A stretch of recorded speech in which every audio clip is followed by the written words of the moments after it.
Now let's create our slab. So let's switch back to our ground floor. We need to create our ground floor slab first. So to create a slab, let's go to architecture and we have the floor option here. So under floor, let's select floor structural. And you can notice we have different types here. Let's go with a generic 12-inch for now. And then to create the slab, on the top right, let's activate the line tool. It is already activated. To create a slab, you can simply click on any line here to start drawing your lines.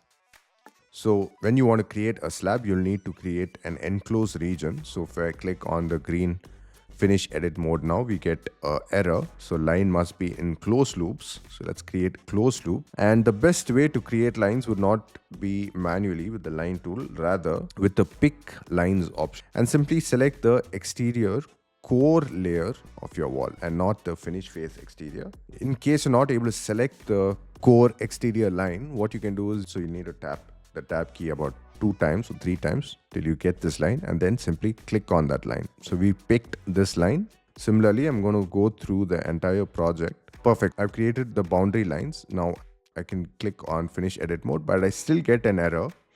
And that is because these lines are not touching each other. So we need to trim these lines. So select trim extend to corner, select the first line and then the second line to trim this line.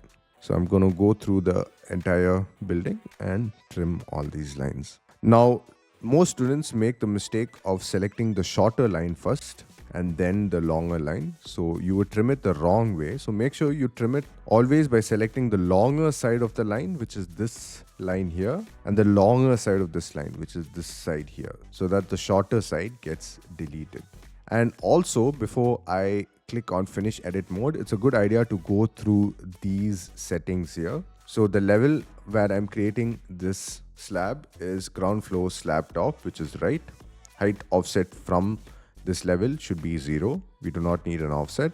And it is a room bounding slab. Perfect. So now I can click on finish edit mode and I've created my first slab.